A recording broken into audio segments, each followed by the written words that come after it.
estáis? Mi nombre es Juan Jesús Vallejo, soy periodista, escritor y el director del programa Noche de Misterio en Caracol Radio. Los antiguos egipcios lo llamaban el Sheut, la sombra, la parte más oscura de un ser humano que puede quedarse en este mundo para atormentar a los vivos, y hacían rezos y oraciones para que ese Sheut se fuera de este plano de la realidad. A partir del siglo XIX se inventa la parapsicología moderna y los científicos de la época intentan explicar este tipo de fenómenos que a día de hoy siguen siendo incomprensibles. La aparición de fantasmas, de seres espectrales que son capaces de meterse en el plano de la realidad en el que estamos. Muchos de esos seres atormentan a los vivos, otros en cambio parecen simplemente querer jugar con nosotros, de ahí el nombre Poltergeist en alemán, que significa duende juguetón. Pero si queréis saber sobre esto y mucho más, no os perdáis el último podcast de Noche de Misterio en Caracol Radio, Ecos del Más Allá.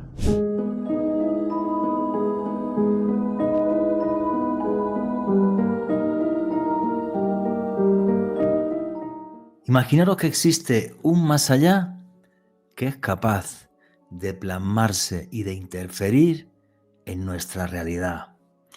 Y me imagino ese más allá mucho más complejo de un simple inframundo en el que están las almas errantes de los que no fueron capaces de traspasar hasta la luz.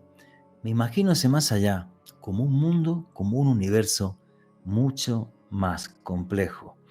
Me imagino ese más allá donde hay, por ejemplo, espíritus socarrones, espíritus de ángeles, duendes, hadas, seres de un universo infinito que son capaces de interferir con nosotros.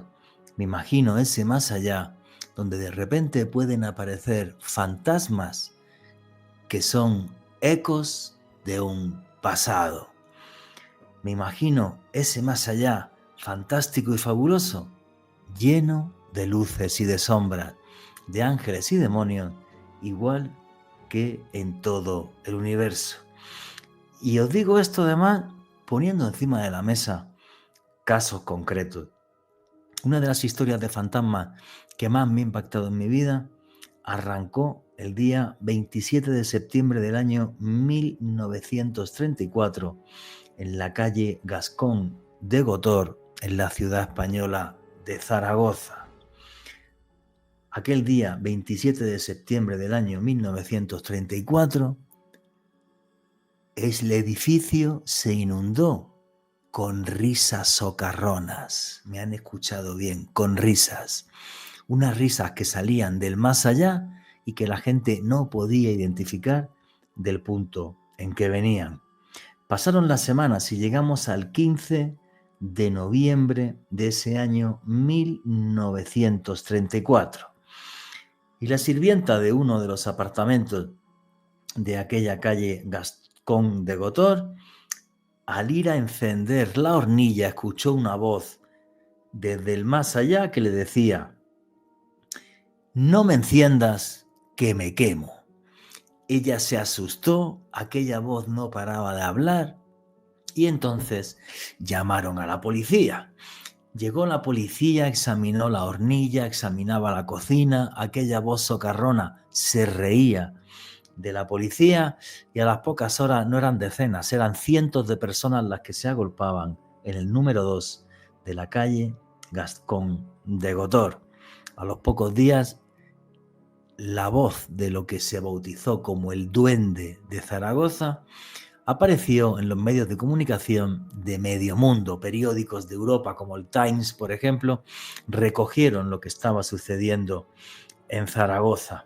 Yo pude entrevistar a uno de los últimos testigos de este evento paranormal y él me decía que nadie era capaz de identificar de dónde venía la voz. Sí, del entorno de la hornilla, pero no quedaba claro de dónde. Y luego cosas que hicieron que la gente saliese corriendo. Obvio, la policía y el mismo dueño del apartamento dijeron que había que llegar hasta el final del asunto. Así que llamaron a albañiles y empezaron a destrozar toda la cocina.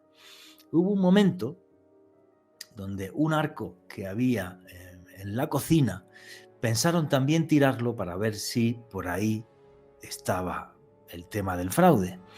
Y es curioso porque cuando iban a medir, aquella voz socarrona dijo 1,20 y tantos y acertó exactamente la distancia que había de columna a columna de aquel arco.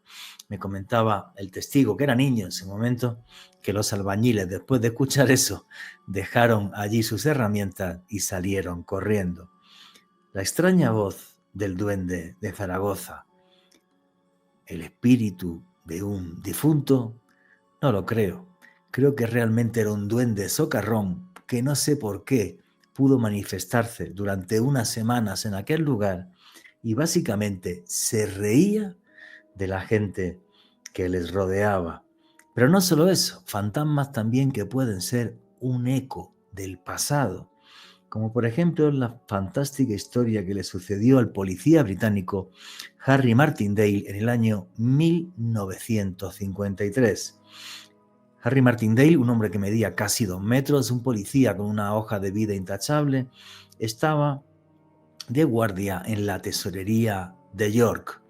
Y justo en la tesorería, una noche de tormenta, este elemento creo que es clave, una noche de tormenta, dice que vio a unos hombres vestidos de verde con una especie de minifaldas que llevaban cascos con plumas y al verlos pasar delante de él se tiró al suelo muerto de miedo, no fue capaz de interactuar. Fue una visión que duró apenas unos segundos, pero que para Harry Martindale fue totalmente real. Uno de los detalles de aquella visión es que Harry Martindale dijo que los soldados que él vio, que identificó como soldados romanos, aunque lo del vestido verde les parecía muy raro, ya que en las películas los vemos siempre de rojo, uno de los detalles que dio es que los escudos que portaban eran redondos. Aquello, en principio, para la historia no tenía sentido, ya que los soldados romanos utilizaban escudos rectangulares para hacer una posición defensiva que se llamaba la tortuga. Sin embargo, años después, excavaciones que hubo cerca a la tesorería de York descubrieron restos de una legión romana que no solamente llevaba vestidos verdes, sino que además llevaba escudos redondos. ¿Cómo podía saber Harry Martindale aquellos detalles si ni era historiador, ni especialista en arqueología y jamás en su vida tuvo ninguna otra visión ni de fantasmas, de nada, ni de nada? Yo lo que creo es que aquella noche de tormenta, el aparato eléctrico que se desarrolló tan tremendo en torno a la tesorería de York hizo, no sé por qué, que llegase ese eco del pasado. Fijaros lo complejo que es ese más allá. Ecos del pasado de personas que fallecieron. La voz de un duende socarrón que se burla de los que lo rodean. Y así podría estar narrando casos y casos y casos que nos muestran ese más allá, casi infinito y repleto de magia y misterio. Y eso es lo que me fascina y echo de menos investigar casos como lo hacía antes, cuando me dedicaba a escribir para revistas o hacer reportajes para la televisión. Pero hoy tenemos aquí dos buenos amigos que nos van a contar investigaciones que, igual que les he dicho en esta introducción, les van a dibujar un más allá fantástico, real, inquietante, capaz de mostrarse ante nuestros ojos en este mundo. Buenas noches, noctámbulos. Mi nombre es Juan Jesús Vallejo. Los que queráis seguirme en redes sociales, mi Twitter es @JuanGVallejo, JuanJE Vallejo. En Instagram y en Facebook, Juan Jesús Vallejo. Y esto es otro podcast, otro programa de Noche de Misterio. Y aquí lo que hacemos es periodismo de misterio. Nosotros os ponemos los hechos encima de la mesa y vosotros decidís qué hay detrás y qué no. Aquí somos una gran familia, la familia del misterio. Por eso ya tenemos un numeral en Twitter que es Misterio Caracol. Ponernos en ese numeral. ¿Cómo pensáis que es ese inquietante más allá? ¿Qué tipo de seres, de espectros y de entes lo habitarán. ¿Sabéis que hago viajes de autor? Este año, en octubre, estaré haciendo un viaje de autor a Egipto, a la tierra de los faraones, donde caminaremos al lado de las pirámides en Giza, y donde entenderéis que las pirámides parecen estar hechas por seres de otros mundos. Es un monumento que nos conecta con las estrellas. Luego navegaremos por el corazón de África, por el río Nilo, para empaparnos de una magia que impregna unos templos que tienen miles de años, una magia que sigue intacta y que espero que impregne vuestras vidas. Toda la información de ese viaje la tenéis en la página web www.viajesjuanjesusvallejo.com. Repito, www.viajesjuanjesusvallejo.com. Ahí tenéis un número de chat, escribís y os informan de absolutamente todo. Y arrancamos ya sin más dilación. Alejandro Bernal, amigo, compañero, ¿cómo estás? Muy bien, Juanje, un saludo para ti, también para nuestros invitados de excepción de este programa, el maestro José Luis Hermida y Miguel Rodríguez, y desde luego un abrazo enorme para todas las personas que sintonizan en este momento la señal en vivo de Caracol Radio. Desde luego un abrazo enorme para todos quienes disfrutan este contenido a través del podcast que publicamos en el canal de YouTube de Caracol Radio, hoy hablando de ecos del más allá, espectros, apariciones, pero sobre todo, Juanje, investigación y reportería in situ de la mano de José Luis Hermida y Miguel Rodríguez, lo que tanto tú y yo anhelamos, Juanje, nos lo van a traer nuestros invitados, investigaciones presenciales sobre estos fenómenos extraordinarios. ¿Cómo te imaginas ese más allá, Alejandro? Wow, de luces y sombras, como todo lo que hay en el universo, y sobre todo dependiendo de la energía y de la capacidad de percepción que tenga una persona, conectarse con, ya sea o con luces o con sombras, con cualquiera de las dos. Pues yo me imagino ese más allá, fíjate, tan complejo y hermoso como es el mundo. Me lo imagino con ángeles, con demonios, con espectros, con fantasmas, con duendes, con dioses, con absolutamente todo lo sobrenatural que nos entre en la cabeza.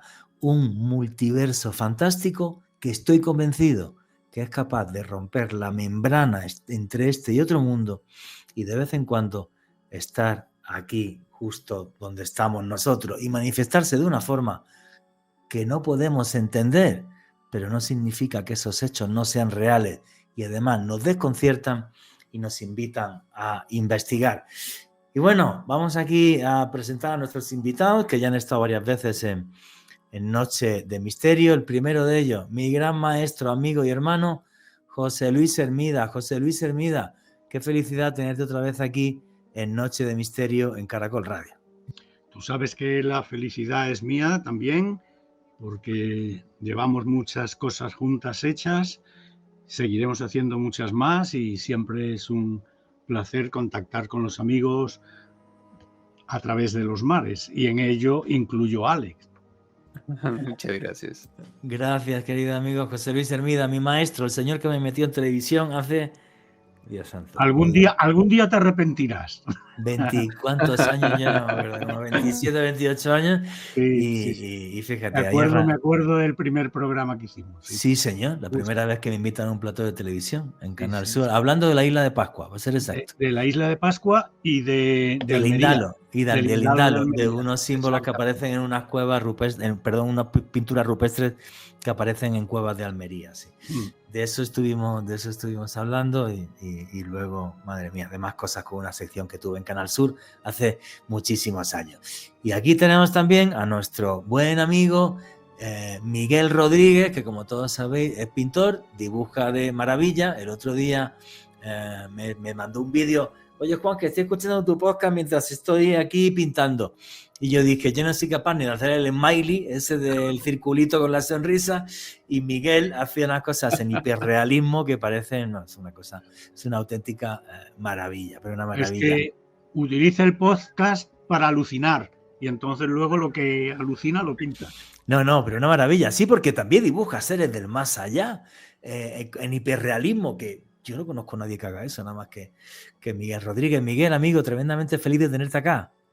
Igualmente, estar aquí con vosotros tres, un placer, contigo, con el maestro y con Ale, que lo veo muchas veces también en su canal, y me encanta cuando habla de videojuegos, porque yo he sido un gran aficionado a los videojuegos. Muy bien. Vamos. Y además, Alejandro, aparte de Mandrágora Misterio, del canal que tiene de Misterio, tiene uno de videojuegos que se llama ¿cómo? Sí. I Was Dark Gamer, donde hablo sobre esta industria apasionante. Muchas gracias, Miguel, por la cuña. También podría llamarlo los videojuegos buenos, y no se hubiese puesto tan dark name de watching in the finch.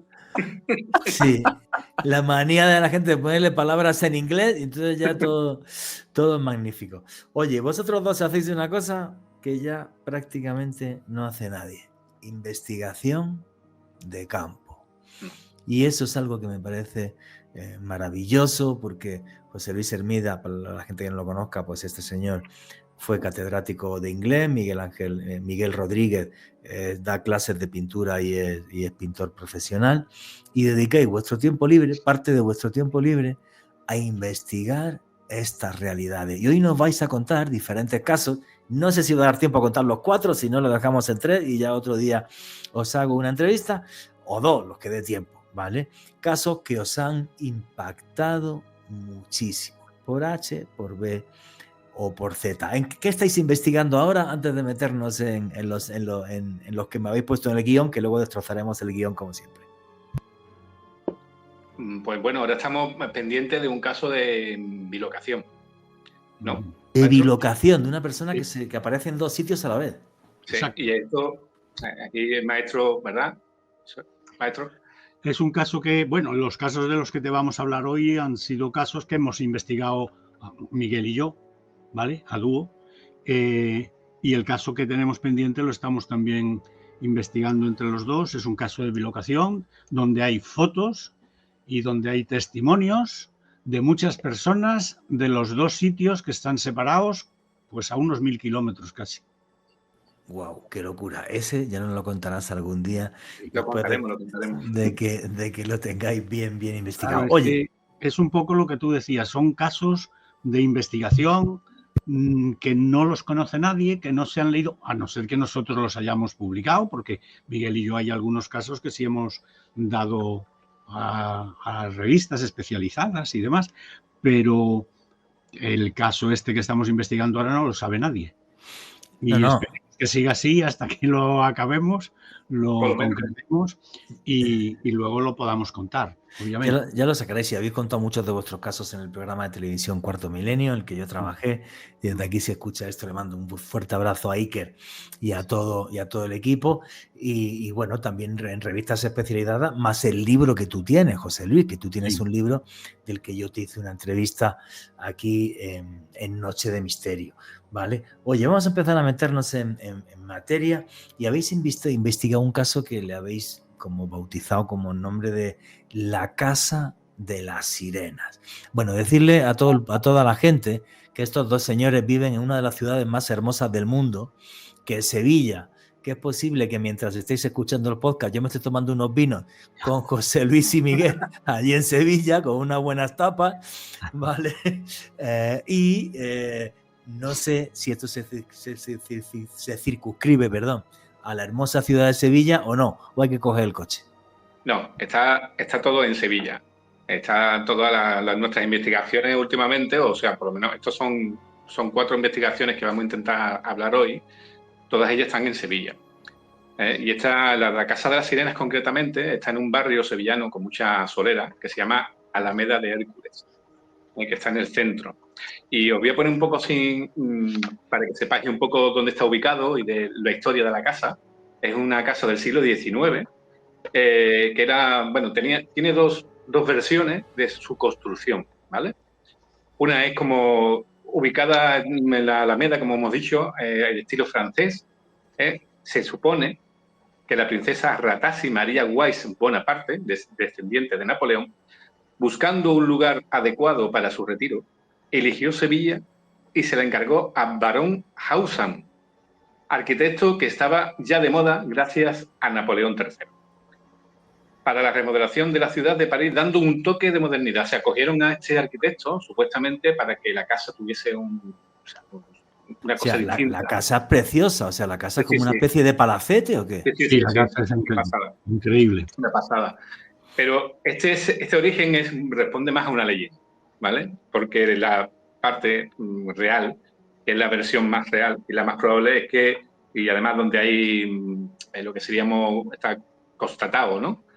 Es que fueron por don Lázaro Fernández de Angulo, marqués de Esquivel y rico terrateniente, que ordenó la construcción del palacete en un lugar preferido del paseo de la gente de bien, porque la Alameda, en su momento, en el siglo XIX, fue un sitio bastante interesante.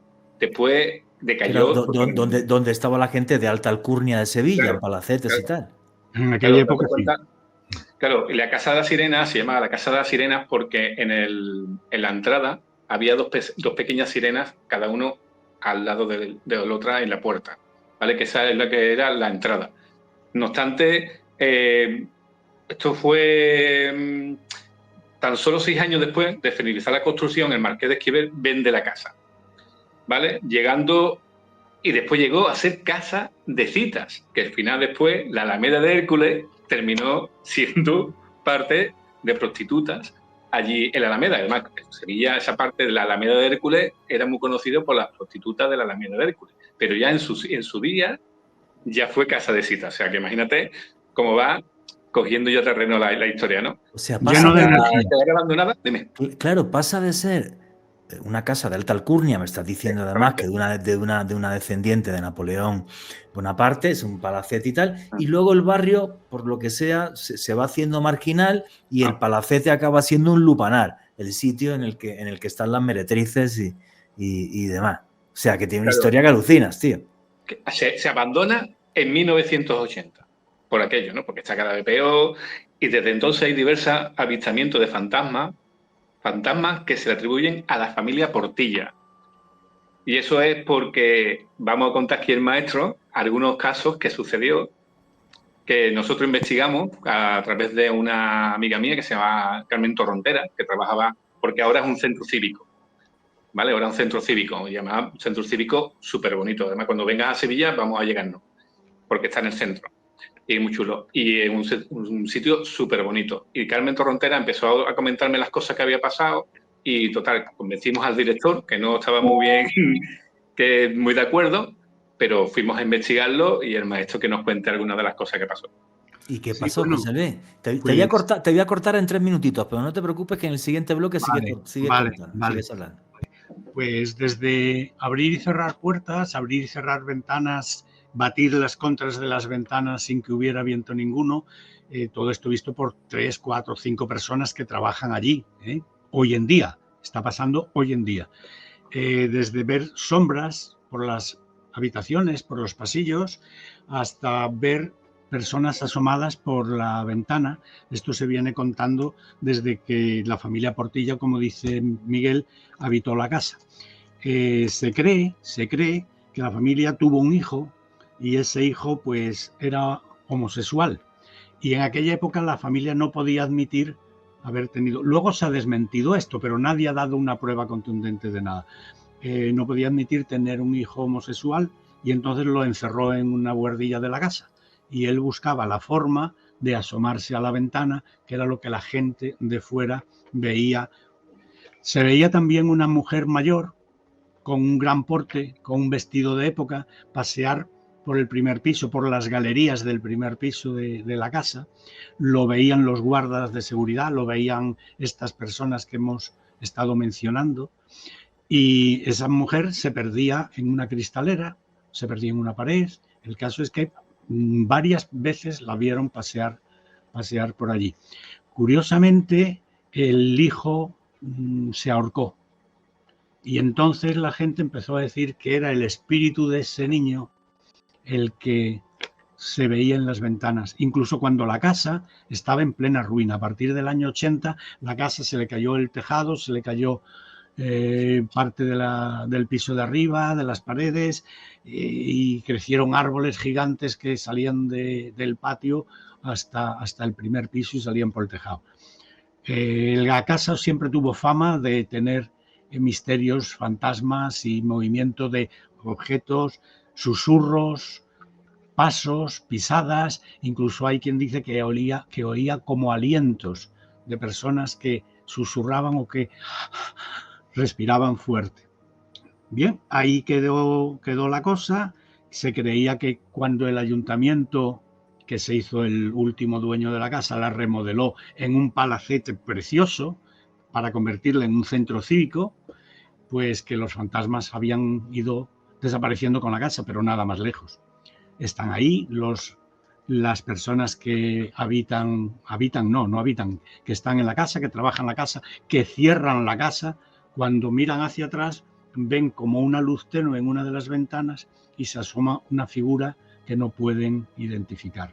La casa siempre ha tenido cosas muy curiosas. Yo, si me permites, te cuento una anécdota que a mí me pasó en la casa, ahora o cuando tú quieras. Listo, pues me vas a dejar que dé paso a publicidad y ahora me lo cuentas, pero fíjate qué curioso que me parecía, ¿no? Encerrar a alguien porque era homosexual y entonces para que nadie lo viera, y cuando alguien, por desgracia, ha tenido ese padecimiento, un sufrimiento y un encierro así, lo que se llama fenómenos de impregnación, yo sí que creo que puede quedar como un remanente de todo lo malo que vivió esa persona. Los egipcios lo llamaban el Sheut o la sombra. Continuamos con Noche de Misterio.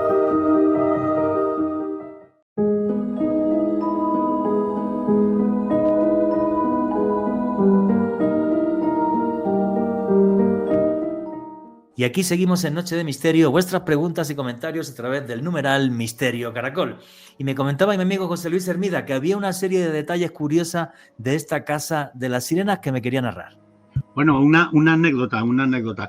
Cuando la zona pues decayó en prestigio y había, pues como decía Miguel, casas de citas alrededor de la Alameda, hoy ya está totalmente reconstruida la casa y la Alameda, y aquello es un sitio precioso para pasear, lleno de bares, lleno de turismo, en fin. Pero en aquella época en que la casa estaba, por decirlo así, implosionada, caída hacia adentro totalmente, menos los muros exteriores y parte de la escalinata, todo se había perdido.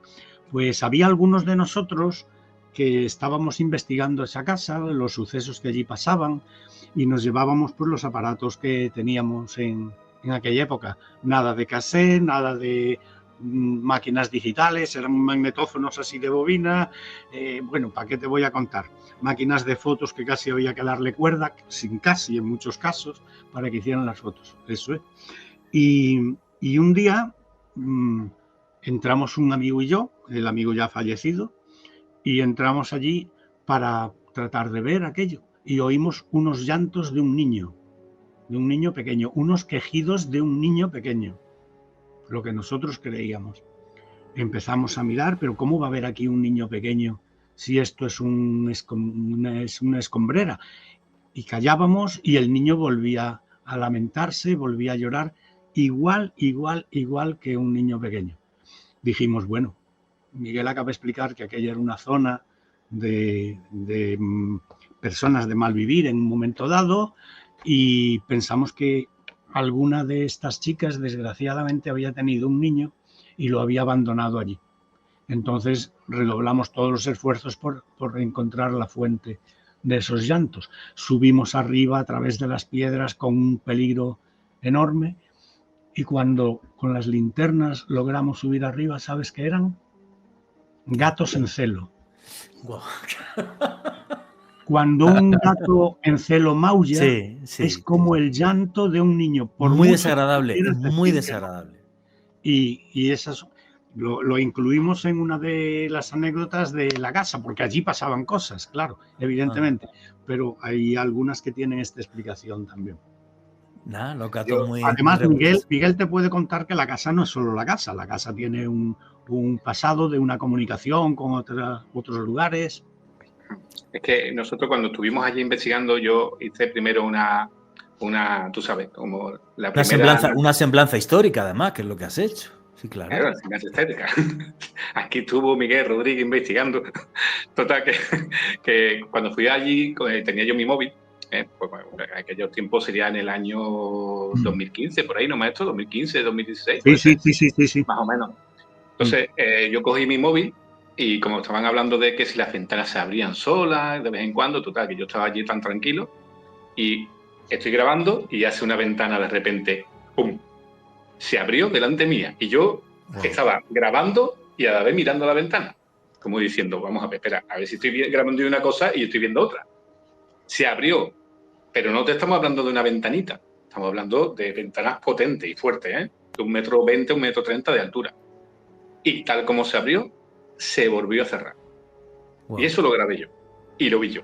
Y sin viento y sin nada, Miguel. Y sin viento, sin nada. O sea, Sí. no es abrirse, pero sí no es Luego abrirse cerrarse. y cerrarse. Y además eso tiene un gancho bastante potente para que se abra. Y además creo que tienen algo de metal, me parece a mí. O sea, que no es fácil abrir eso. Ya empecé ya a decir, bueno, aquí está pasando algo. Aquí hay este tema, algo está ocurriendo. El caso que lo que acaba de comentar el maestro, cuando yo me pongo en contacto con Carmen Torrontera, que es la que nos lleva el tema Cuarto Milenio y demás, pues me dice que debajo hay un túnel, que esto es muy típico en Sevilla, hay un túnel que va a la casa que está detrás, que ni más ni menos pertenecía a la Inquisición. ¿Y por qué estaba conectada la casa con la Inquisición? Pues ni idea. O sea, supongo que eso sería antiguamente algo más, como muchas veces se construyen catedrales o iglesias encima de otro tipo de construcción, ¿vale? Árabe. Pues aquí, pues, antes de esa casa habría otra cosa que construirían y abajo había un túnel y ya está. Es más, Pero, qué loco, a mí me sorprendió mucho y resulta que al tiempo conocí a uno de los propietarios de un apartamento que vivía justamente en ese edificio y me lo contó sin saber nada. Me dijo, aquí abajo hay un túnel porque esto era una casa de la Inquisición. Y yo ya me quedé... Qué loco, José Luis. Sevilla está llena de túneles. Yo me he metido por muchos de ellos. Conectan iglesias, conectan edificios antiguos, conectan cuarteles o casas de la Inquisición, tribunales, por así decirlo mejor, de la Inquisición, e incluso salen por debajo de las antiguas murallas de Sevilla a la campa que hay detrás, que es tablada, y entonces se han contado casos extraordinarios de que esos túneles los usaban pues para vencer el asedio de Fernando III el Santo, los árabes, para salir, y también, claro, los soldados de Fernando III el Santo, que se conocían de esos túneles, entraban por ahí muchas veces a hacer pequeñas guerras de guerrillas. De hecho, el propio rey vino una vez solo a Sevilla, entró, y sus capitanes, al darse cuenta que había desaparecido, lo siguieron y se lo encontraron en medio de Sevilla peleando con espada con un grupo de musulmanes, y ellos le acudieron, lo salvaron, por así decirlo, y le riñeron, se lo llevaron por esos túneles a rastras porque él no quería volver, diciéndole que su majestad, usted no se puede permitir poner su vida en peligro porque pone la vida en peligro de todos nosotros. Qué curioso, ¿no? Él quiso hacerse su aventurita nocturna por ahí, a tomarse unos vinos o lo que sea. Era un hombre muy arrojado y entró, y entonces lo descubrieron.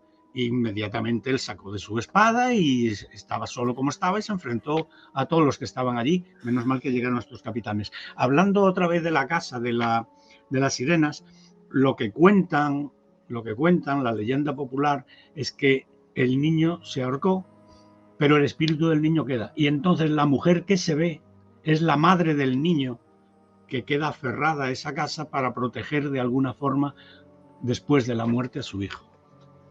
Me recuerda en cierta medida la leyenda de la historia de La Llorona. Bueno, la historia de La Llorona, que aquí en América Latina no sé cuánta gente ha grabado los llantos de La Llorona, y es una historia que arranca en la conquista de Tenochtitlan, cuando llega Cortés.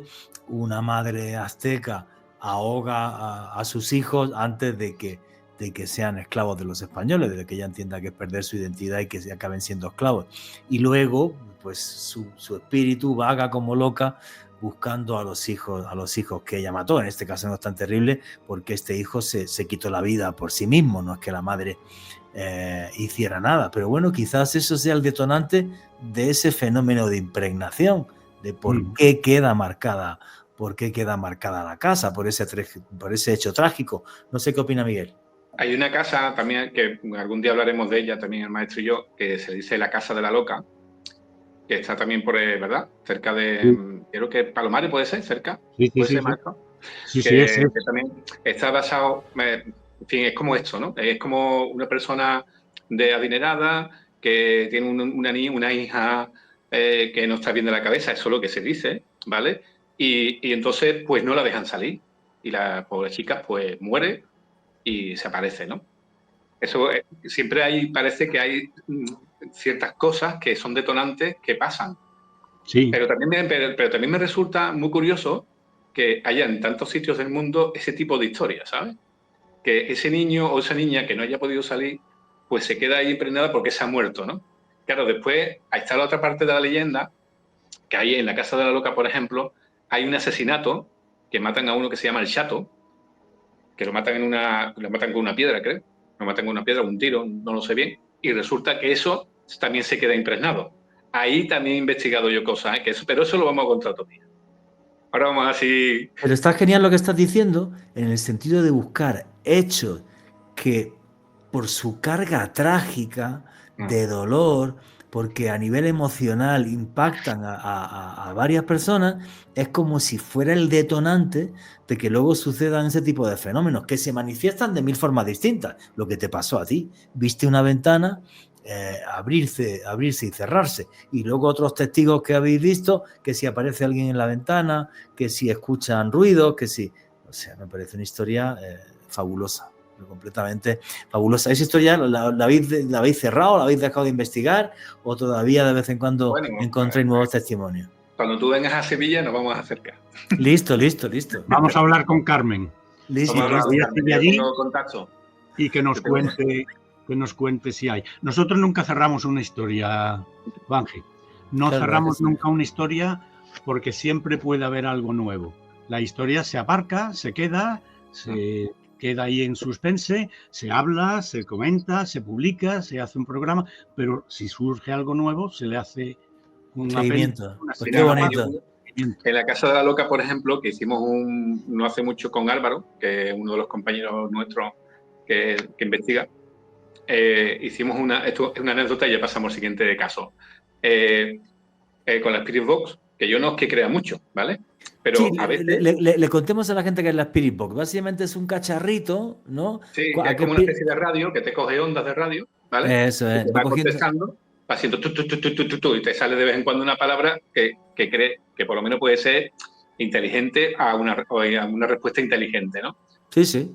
Claro, pero te puede decir, pero si nosotros sí le podemos echar cuenta cuando tenemos la Spirit Box y le preguntamos, por ejemplo, ¿cómo se llama la niña que tiene ahora mismo cogida la Spirit Box? Y te dice, Ana.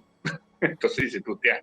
No, ahí asusta, sí. Ya, pero di también que eso es 1 por 1000 de las veces. Pues es verdad. Que se graba en la Spirit Box. La Spirit Box normalmente lo que coge son ondas espurias.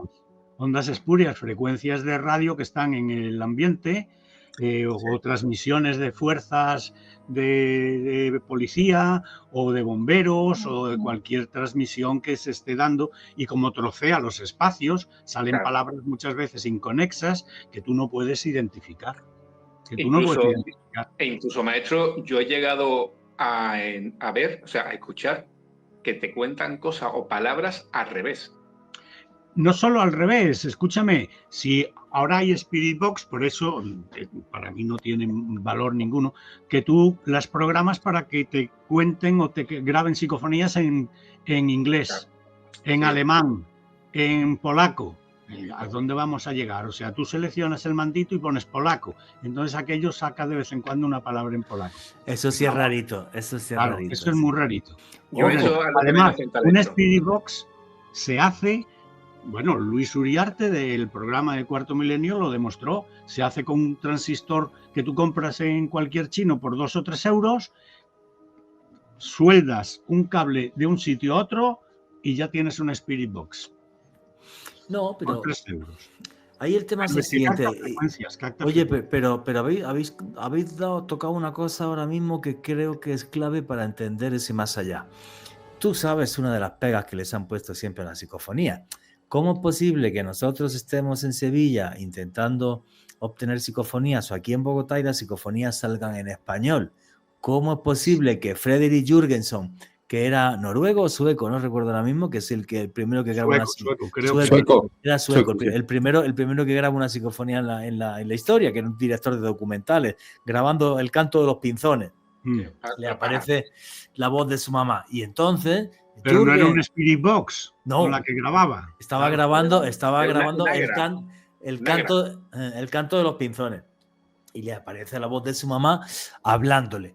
Y una de las cosas es, no por zonas geográficas, la entidad o lo que está enfrente de ti es tan inteligente que sabe todos los idiomas del mundo. ¿Es tu mente la que está interactuando con eso? Que es otra posibilidad. Sí. ¿Vale? O, no sé, simplemente que la gente que se ha muerto en Sevilla es que eran todos españoles, no pueden hablar en polaco, ¿me entiendes? O sea, no lo sé. ¿Qué opináis, por ejemplo, de esto, José Luis? Para mí es tu mente como un catalizador de una energía y la conviertes tú en la palabra que tú conoces. Es decir, no necesitarías ni convertirlo en una palabra, porque eso es una energía que va directa y telepáticamente a tu cerebro. Lo que pasa es que tú luego, para especificarla, para aclarar, para decir lo que oyes, pues la reconviertes tú, por tu voluntad, en una palabra más o menos audible, y ahí ya tendríamos que entrar además qué características esenciales y técnicas tiene que tener una psicofonía para ser verdadera, para que no sea un fraude. Sí, efectivamente, aparte de esa cadencia que suele haber en todas las psicofonías, como si hubiera una variación de energía, yo estoy de acuerdo con José Luis, en el Está sentido grabada de que... en una serie de decibelios concretos, no tiene sonidos vocálicos claros, porque no hay cuerdas vocales, la fuente no tiene cuerdas vocales. Y entonces Sí. no puede hablar con cuerdas vocales nítidas, en fin, muchas otras cosas que son los que ahora los expertos utilizan para determinar si hay posibilidades de que sea real o es simplemente un fraude. Claro, yo también pienso que también tiene que ver, aparte de lo que estáis comentando, también resulta muy curioso cuando nosotros, ¿vale? Cuando investigamos, dejamos la grabadora en un sitio, sin ruido, ¿vale? O incluso ha habido investigadores que han dejado en una parte, o sea, sin nada, sin aire, sin nada, encerrado dentro de una caja la grabadora y han salido psicofonías. Eso es lo que me resulta también un poco extraño. Que seamos nosotros, porque cuando nosotros hablamos de fantasmas parece que son otros seres, que nosotros no nos vamos a convertir nunca en fantasmas. Pero si algún día pasamos el umbral, que lo vamos a pasar todo, evidentemente pasaremos ese umbral y podremos hacer una psicofonía. Yo, la verdad, si yo hiciera una psicofonía, sería guay, ¿eh? Para morirse uno de la risa, seguro que ya te conozco. Hombre, pero es un caso, es una cosa que a mí hay una cosa que me ha perturbado mucho de la psicofonía, es cuando escucho niños. Cuando escucho niños. Cuando yo escucho a niños, que los he escuchado, me da mucha cosa, tío, porque yo creo que hay vida después de la muerte, lo tengo claro, pero ¿qué hacen esos niños ahí? ¿Sabes? No, yo recuerdo hace muchísimos años cuando se grabaron las famosas psicofonías en la Casa de la Mano Cortada en Albacete, la psicofonía de... ¿Qué dice? Le digo a la gente que lo busque en Google, en YouTube, que la van a encontrar. La psicofonía de una voz de una niña que dice mamá, frío, miedo, es de las cosas que más me ha aterrado en mi vida. Y yo conozco a la gente que estuvo obteniendo esa psicofonía y ahí no hay fraude. Entonces, ¿por qué sucede esto?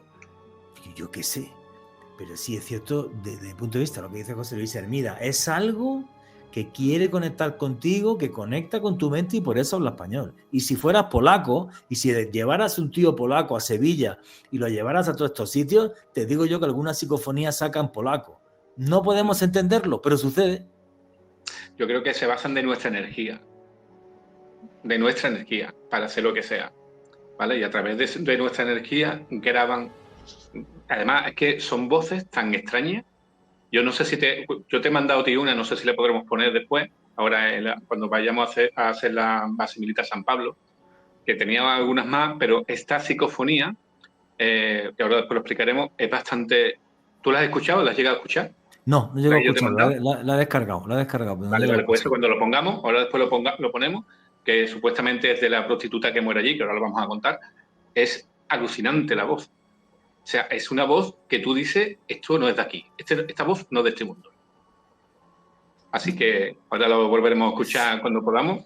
Ahora le echamos un vistazo y lo escuchamos. Sí, yo es que estoy tan convencido de que ese más allá es real, de que ese más allá puede interactuar con nosotros, de que ese más allá, además, lo que decía antes, hay diferentes tipos de entidades. No todo tiene por qué ser el espíritu de un fallecido, ni muchísimo menos, ¿vale? Por eso es tan difícil de entender y nos desafía tanto. Y por eso es tan bonito la labor que hacéis, ¿no? La de investigación. Oye, si queréis que sigamos con el siguiente caso, quedará tiempo en 5 minutitos que tenemos, por lo menos a dar unas primeras pinceladas, que es el de las bases americanas. La gente que aquí en América Latina no entienda esto, en Andalucía hay varias bases de los Estados Unidos de América, del ejército norteamericano. No sé si hay una o dos. Morón de la Frontera, seguro. Y no sé si y Rota, eso, efectivamente. ¿Qué os sucedió ahí, amigos? Bueno, vamos a ubicar primero un poco la situación para que la gente sepa dónde está. ¿Te parece bien? ¿Os parece bien? Sí, claro. Mira, está ubicada, se llama Complejo Militar de San Pablo. Actualmente nosotros lo decimos bases americanas, después hay otra gente que dice Sanatorio de los Muertos, porque aquí, se vuelven locos en cuestiones de nombre. Y se ubica al lado del barrio sevillano del Parque Arcosa. Fue construida en el 26 de septiembre de 1953. Tras llegar a un acuerdo de Franco con Estados Unidos, a base de dinero, pues construye las bases, tanto la de Sevilla como de Morón como Rota. Pero sobre todo vamos a entrar en Sevilla. La construcción dura 5 años, ¿vale? En esos 5 años se van haciendo varias cosas, se abre una universidad, se abren bares, se abre una residencia, o sea, es como una ciudad. Además, si vas tú a la base de Rota, es una ciudad, o sea, hay ahí de todo, restaurante, colegio, de todo. Y aquí se hace en Sevilla la High School. El caso es que durante los años 70, ¿vale? ¿Cómo te voy a decir? Entre los 70 y 72 empieza a construirse el Virgen Macarena, el Hospital Virgen Macarena, ¿vale? Entonces, del Cinco Llagas, que también tiene su historia, que ya algún día también lo contaremos, mientras los enfermos del Cinco Llagas no pueden irse al Macarena porque no está construido, entonces se van al Hospital San Pablo, a la base americana, y llevan allí a todo el mundo, ¿vale? Y entonces cuando se construye ya, termina el Macarena, llevan a la gente allí, a la Virgen Macarena. Entonces, ¿qué es lo que pasa? Que en ese tránsito se dejan cosas muy, ¿cómo te diría? Pasan muchas cosas, ¿no? Ya el nivel de emergencia no es tan grande, ya Estados Unidos pues ya paga menos, la cosa ya está muy mala, ¿sabes? O sea, que es una historia que se repite. O sea, si os dais cuenta, la cosa está muy mala, tú sabes que esto aquí en Sevilla. Y en el 74, en el 1980, perdona, la base es abandonada. Y a partir de ahí, pues, o sea, la gente se empieza a meter ahí. Vamos, yo soy del Parque Arcosa y vivo al lado y yo no me enteré de que había ahí una base americana hasta que yo tenía 15 años. Porque además había ahí un sitio allí que se llama Los Pinos, que íbamos nosotros a jugar y aquello se cortaba. Y ahora, si quieres, cortamos y seguimos con lo que sea. Listo, ahora me vas a seguir contando. Efectivamente, en Andalucía hay varias bases norteamericanas y fue el general Franco el que hizo que pudiesen entrar, y luego España es un país de la OTAN y es normal que haya bases americanas, o sea, eso no tiene mucha más ciencia, ¿vale? Pero bueno, pues sí me parece esto curioso para la gente, porque además en las bases americanas han pasado una cantidad de eventos extraños. Juraría, y corrígeme Alejandro Bernal si me equivoco, que en una entrevista que le hicimos a Miguel Pedrero, el periodista y escritor español, alguna vez aquí en Noche de Misterio, nos contó un caso, juraría que era la base militar de Morón, de la Frontera, sí, señor, donde apareció un ovni, pero un ovni enorme, de color blanco, como si fuera un cepelín, pero no es que llegue y vaya poquito a poco y se pose en la pista de la base, en medio de la base. No, apareció de repente, como en la película de Arrival. O sea, apareció de repente. Eso está ahí y no sabían qué hacer, había un montón de testigos, y luego además para la gente que fueron testigos luego fue un problema, porque pensaban que estaban haciendo algo raro, que estaban mintiendo, no sé qué, y además fue un día, juraría que era Nochevieja, que había muy poca gente, o sea, no sé por qué, bueno, Alejandro Bernal, José Luis, y tú también lo sabes bien, Miguel, la cantidad de avistamientos ovni en torno a instalaciones militares es algo que es abrumador, que lo comenta, por ejemplo, Luis Elizondo, el señor que filtra todos los vídeos del Pentágono a finales del 2017, en diciembre de 2017, y comenta que suceden este tipo de eventos. Así que no sé si donde hay personas que piensan que mañana se pueden jugar la vida, ese tipo también de vibraciones y de sentimientos provoca fenómenos que no somos capaces de comprender. Continuamos con Noche de Misterio.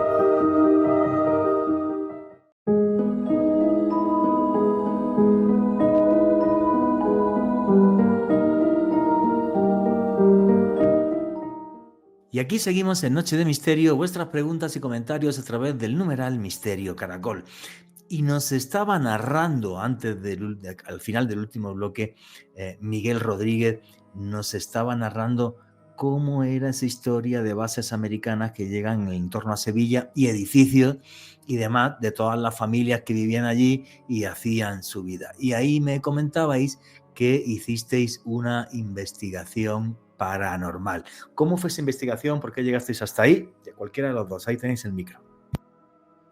Sí, empieza el maestro. Bueno, yo llegué allí porque en Sevilla todo el mundo, todos los grupos que se dedican a eso y todas las personas que investigan eso, tarde o temprano recalan en San Pablo, como le llamamos, para ver qué es lo que pasa. Está muy cerca del aeropuerto y llegué allí, además porque íbamos a preparar un programa para Cuarto Milenio. Iba Miguel, iba el hermano de Miguel, iba un montón de gente, la hija de Miguel, me parece, ¿no? ¿Tu hija no venía este día? Sí. Sí, creo que sí. Y un montón de gente. Y entonces, pues empezamos a hacer una serie de descubiertas por la zona. Aquello está todo en ruinas. Pero hay que tener en cuenta una cosa.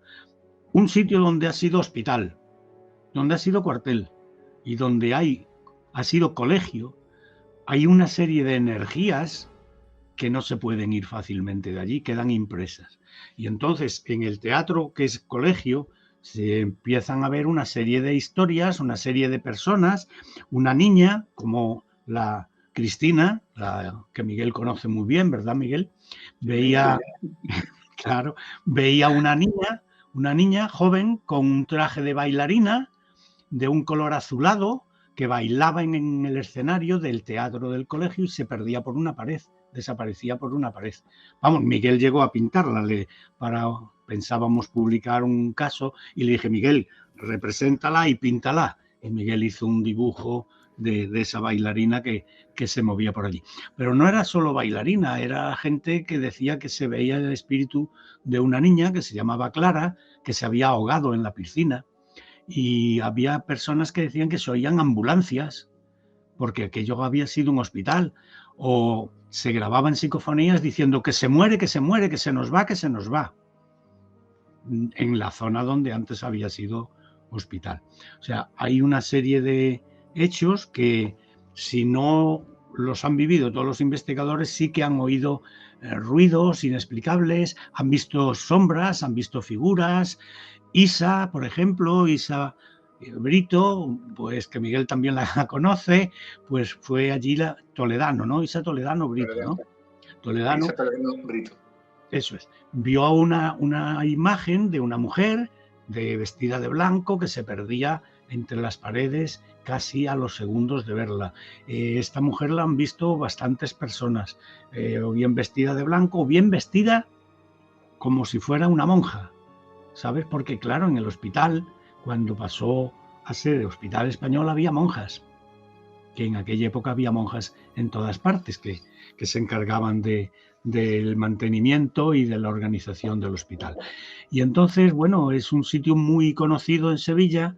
Lo que pasa es que llega ya a unos extremos donde ya se hacen fiestas, donde la gente va a hacer la litrona, a hacer fiestas rave, a hacer fiestas pseudo-satánicas, reuniones pseudo-satánicas, y es una zona también que curiosamente tiene mucho que ver con las mujeres peripatéticas que Miguel decía antes de la Alameda, también en esa zona, no solo señoras, como la que Miguel contará ahora, que apareció muerta, sino masculina también. Y entonces es una zona que concita unas energías extrañísimas, rarísimas, que se presta a confusión muchísimas veces porque hay cosas que se graban que son las comunicaciones del aeropuerto.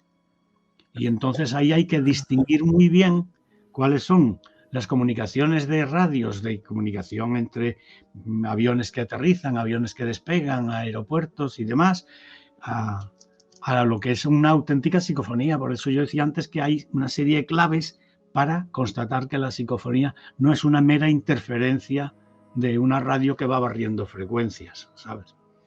Y bueno, es una zona que ahora te contará Miguel, pero allí tenemos un montón de testimonios de personas que nosotros conocemos, ya te digo, familiares de Miguel en muchos casos, porque han ido muchas veces, Lobato, sí, que ha ido muchas veces, y hay montones de testimonios de personas que incluso aunque no se conocen, han comentado que allí se ven sombras, se ven mujeres claramente definidas, se oyen gritos, se oyen lamentos, se oyen ruidos, se ve la niña esta que supuestamente se ahogó, se ve la niña que baila. ¿Bien? Oye, fíjate que casi que se podrían hacernos 1000 programas de fenómenos paranormales en hospitales abandonados. Claro. No sé por qué, sí, claro, cuando hay un hospital y se concentra en un solo sitio, bueno, pues por desgracia, sufrimientos, padecimientos de gente pero también alegrías y felicidades, ¿eh? Sí, porque gente que se recupera, no todos se mueren. Ahí hay nacimientos, ahí hay recuperaciones. Claro. Al fin y al cabo es una impregnación. Claro, correcto, es una impregnación. Una impregnación. Eso es. Da igual que sea alegría o muerte, ¿no? Da igual, es una impregnación. Sí, una emoción muy fuerte. Claro, una emoción fuerte que se queda en el sitio, en el lugar. Por eso muchas veces pensamos que estamos hablando de fantasmas y a lo mejor es eso, una impregnación que se ha quedado. ¿Por qué? Ni idea. O sea, esas son cosas que ni idea. No, pero tú fíjate, Miguel, ¿no? José Luis, hay que considerar también otra posibilidad, que yo llamo desgarros en el espacio continuo-tiempo, en el continuo espacio-tiempo. ¿Por qué? Porque es como si todo está sucediendo. Hoy en día la teoría física, premios Nobel, es que no hay pasado, ni presente, ni futuro. Todo es auténtico, presente, total y absoluto. Lo que pasa es que lo que vemos como proveniente del pasado son dimensiones paralelas. Hoy en día eso se ha demostrado a través de partículas subatómicas, que existen las dimensiones paralelas, que se puede hablar de dimensiones paralelas. Entonces, todo lo que sucede va quedando impreso como en una gran película gigante que va quedando y a veces proyecta trozos de esa película. Por eso se ven soldados romanos, por eso se ve desfilar una compañía que se ha perdido en una guerra, un oficial inglés ve sentado en un bosque de Turingia, ve desfilar una compañía que se perdió en la Primera Guerra Mundial, desapareció totalmente caminando hacia una luz, pero él la sigue viendo. Es decir, queda una impregnación. Nosotros tenemos un caso en Triana que otro día se contará del propio Torrillano, el pintor Torrillano, que se deja ver en Triana, cuando la Inquisición en teoría lo mató. Lo condenó por hereje y murió en la cárcel. Pero hay una impregnación y hay quien ve ese monje en las calles de Triana, en el callejón de la Inquisición, completamente. Y tú me llevaste allí cuando estuve en Sevilla contigo, claro, este año pasado, justo donde se ve ese fenómeno de impregnación. Gente que ve a este pintor que va por la calle escondiéndose de la Inquisición. Cualquier día vemos a Miguel, pintor, Miguel. Bueno, espero que me vea dentro de 50 años. Hombre, iba hace 500 años. Iba a decir, por cierto, la gente que quiera ver las obras de Miguel, que dibuja esta otra realidad, pero en hiperrealismo, no con 4 brochazos como lo haría yo, ¿vale? ¿Dónde pueden ver tus cuadros y ponerse en contacto contigo por si a alguno le interesa? ¿En qué redes sociales? Me decías en Facebook, pero ¿cómo te pueden buscar, Miguel? Miguel Rodríguez Núñez. Miguel Rodríguez Núñez, pintor, ¿no? Algo así. En ya Facebook. Miguel Rodríguez Núñez y ya salgo por ahí. Y en Instagram, Miguel Rodríguez Pintor. Miguel Rodríguez Núñez Pintor, creo que está puesto. me parece. Pero vamos, dentro de poco me voy a abrir un TikTok. Bueno, más fácil con Facebook y con Instagram, que ven tu obra, además. Alejandro Bernal.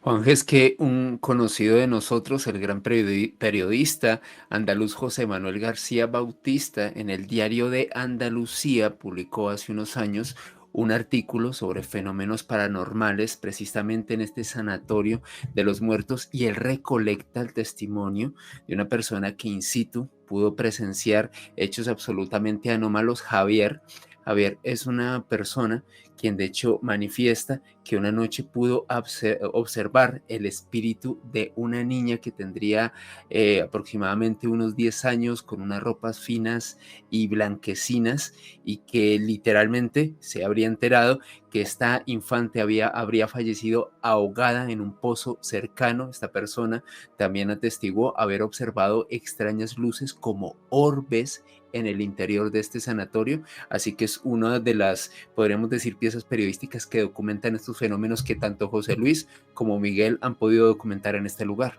Sí, Javier Lobato es un clásico de la investigación en el sanatorio. Se pasa él solo, muchas veces se va por las noches, está allí pues 2, 3 horas. Está empadronado. Sí. Él solo grabando y retransmitiendo en directo desde allí, por su podcast, retransmitiendo en directo. ¿Cómo le llama? ¿Cómo es el...? Bueno... Javier Lobato, no sé cuál que... Sí, él retransmite en directo desde allí, siempre está allí. Y retransmite en directo desde allí, se va solo, y es una zona pues que para ir solo y de noche es peligrosísima. Porque hay personas que no son... que no son de fiar. ¿Sabes? Pero él se va y dice, voy a hacer una cobertura desde el Sanatorio de los Muertos. Y lo pone en su red, lo pone en su Twitch, exactamente. Twitch. Y de pronto pues se va y te sale allí a las 12 de la noche o a la 1 de la mañana y dice, aquí estoy, no sé qué, no sé cuánto, pum, pum, voy a subir al piso de arriba, subo al piso de abajo. O sea, es un clásico. No, pues qué loco. Oye, y también se ha visto entonces luces extrañas en torno al hospital. Sí, ahí se ha visto de todo. Se ha visto de todo, la fenomenología paranormal que quieras pensar. Lo que pasa es que yo ahí tengo mis reservas. Es una zona de despegue, de aterrizaje, de aviones grandes, de aviones pequeños, de aviones particulares. Y hay noches que con las nubes y demás hay luces de aproximación donde te pueden indicar falsos positivos, por así decirlo, ¿sabes? Sí. Ahí está además muy cerca lo de el Airbus, la fábrica de construcción del superaparato Airbus. Ahí aterriza en un momento dado el Beluga, que es uno de los mayores transportes del mundo que hay, que yo una vez que lo vi me quedé, digo, Dios mío, se viene el cielo abajo, ¿sabes? Sí, es el avión más grande del mundo, creo, el Beluga este, sí. Desde muchísimos kilómetros antes hay aviones que encienden las luces, hay nubes bajas a veces donde las luces se reflejan. Eso lo he visto yo despeinándome los aviones, pasando por encima de la cabeza a 50, 100 metros. Qué locura. Y entonces hay veces que se confunden las... Oye, Miguel, tú decías que hay familiares tuyos incluso que han tenido ahí experiencias. Sí, bueno, nosotros vamos a investigar unos cuantos, porque aquel sitio es un lugar peligroso, como dice el maestro, ¿no? Para ir solo. Y es peligroso para ir 4 personas. Yo mínimo recomiendo ir 6, 7, 8, porque te puedes encontrar fantasmas, pero de otro tipo. De los que dan más susto, sí. De los que dan miedo de verdad, ¿sabes? Porque en definitiva los fantasmas no te van a atacar, ¿no? Pero este tipo de personas que va de vez en cuando por allí, hace otro tipo de cosas, pues sí, de hecho, hay, como dice el maestro también, hay muchas cosas satánicas, ¿vale? Te puedes encontrar muchas estrellas de Satán, animales con ovejas con la cabeza cortada.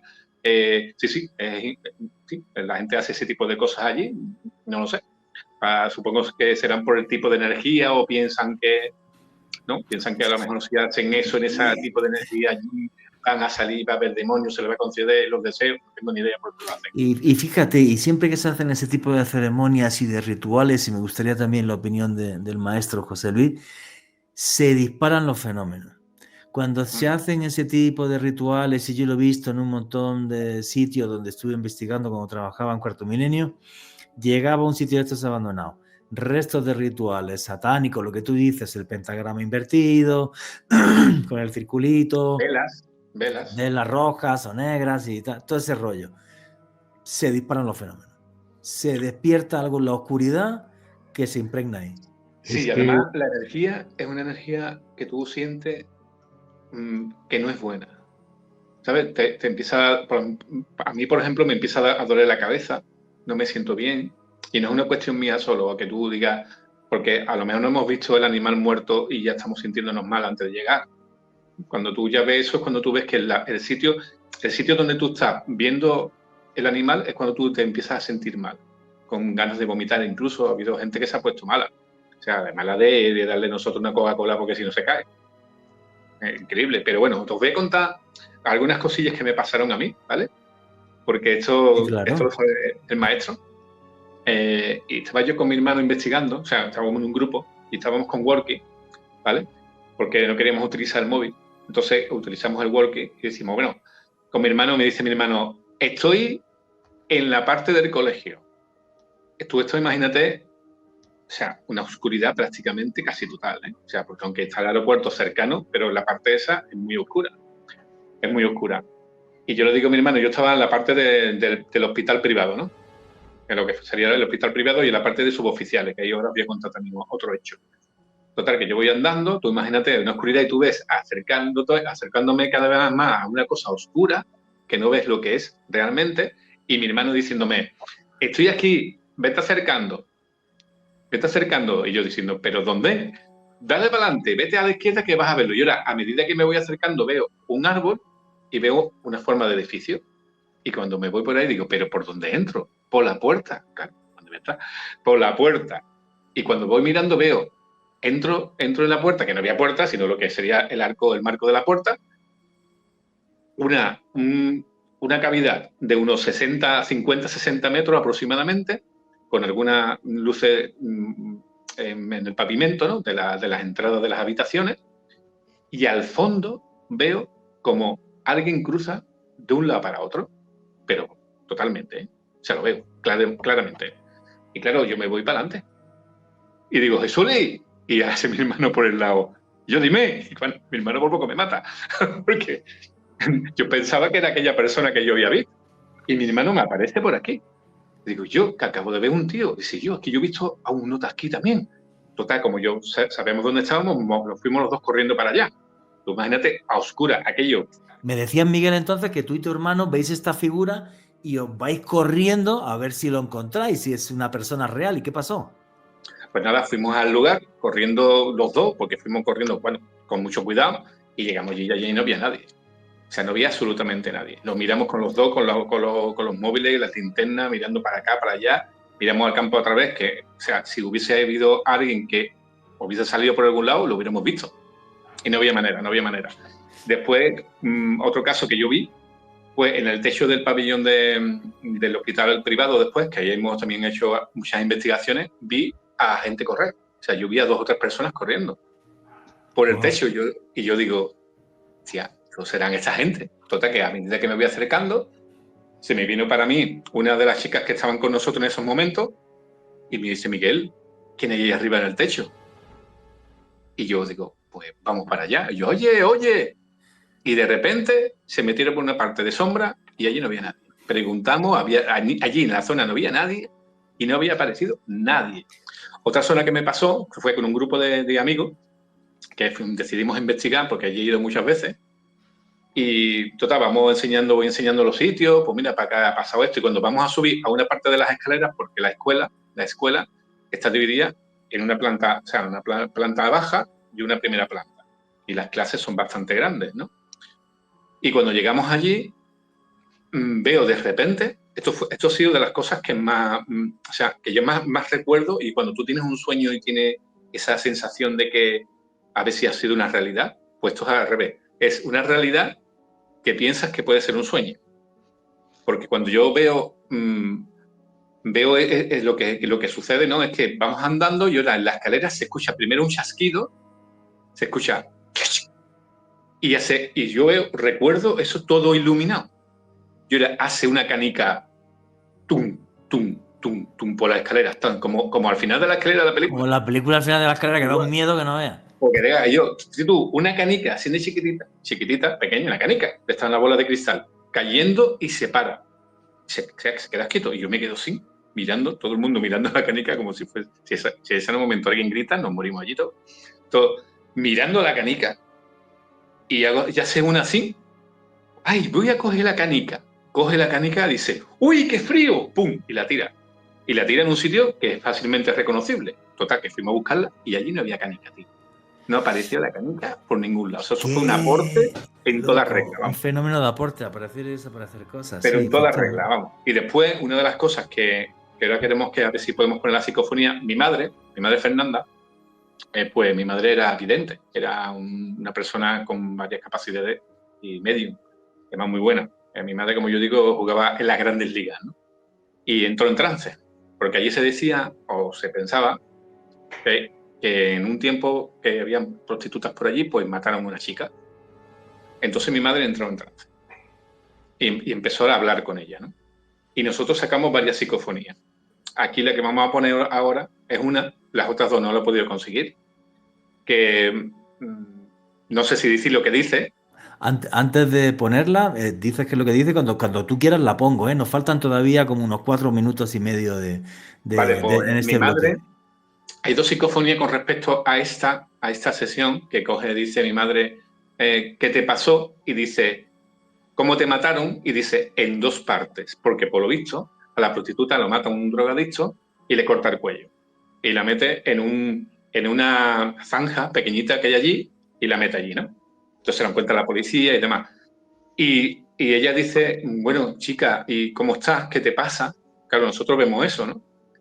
Y la psicofonía que viene, esa es esta, para que la pongáis, para que dice, qué pena ven a mí.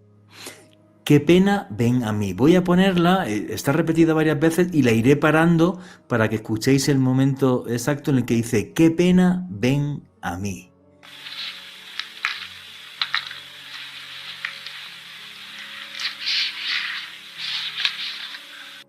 Es justo en ese momento. Lo voy a poner otra vez. Y la voy a poner una tercera vez.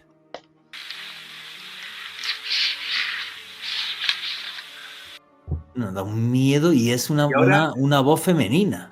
Y ahora te voy a hacer una incisión. Ahora, hay una segunda, o sea, escuchamos esta psicofonía y ahora te voy a decir otra parte que creemos que dice y que si la escucháis, posiblemente vais a decir que sí, que lo escucháis. Dice, qué pena ven a mi mundo. Qué pena, la pongo otra vez, sí, claro. Ponla otra vez.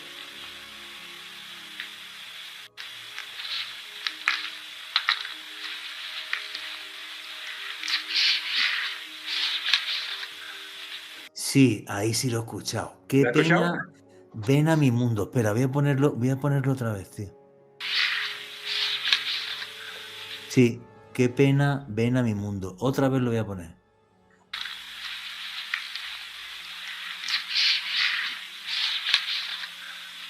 Sí, da un miedo. Voy a ponerlo por última vez.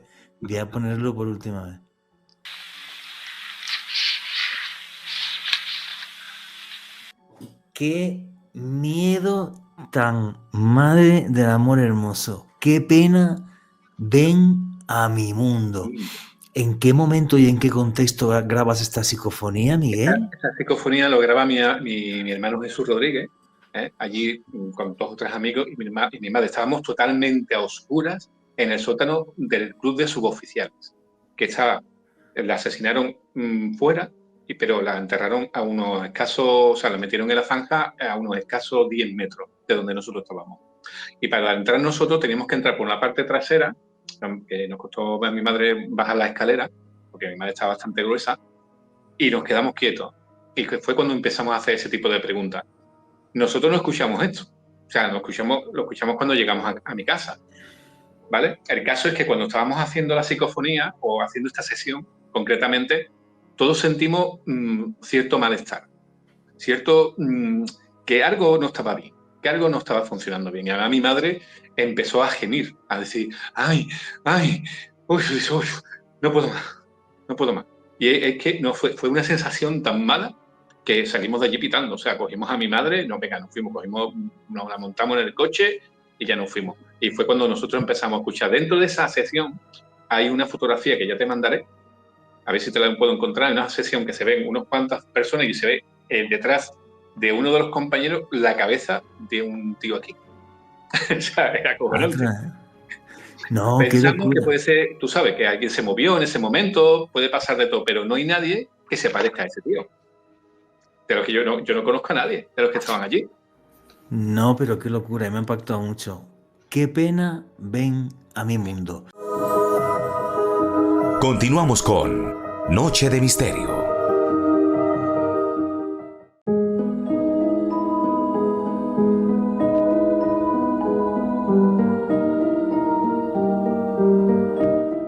Y aquí seguimos en Noche de Misterio. Vuestras preguntas y comentarios a través del numeral Misterio Caracol. Qué pena ven a mi mundo. Qué psicofonía tan miedosa. ¿Querías comentar algo más, Miguel? Sí, mira, había otra psicofonía que no la hemos encontrado, porque claro, el tema este de los móviles que se estropean y para acá, pues, y el correo ahora que Hotmail te pide no sé cuánto dinero, por la verdad es que la hemos perdido, ¿no? Hay otra que le pregunta a mi hermano, ¿hay alguien aquí? Y se escucha, había. O sea, había, o sea, que había. Y hay otra que dice mi cuñada Inma, le dice, ¿puedes darnos una prueba de que estás aquí con nosotros? Y se escucha una risa. Y eso es acojonante, porque es que te queda diciendo, hostia. Y yo lo que pienso, cuando pasan este tipo de cosas, por ejemplo, la psicofonía que yo os he mandado, que eso es nuestro, lo hemos hecho nosotros, da mucho que pensar porque a veces si no decimos lo que dice, no lo escuchas, ¿no? Y después puedes darle otro sentido. Por eso cuando he dicho, vamos a escucharla, que empieza, qué pena, ven a mí, pero después dice, qué pena, ven a mi mundo. O sea, que A se mi escucha. mundo. Sí, Si sí. quieres ponerla otra vez para que se escuche, por si Sí, acaso. la pongo, la voy a poner otra vez ahora mismo.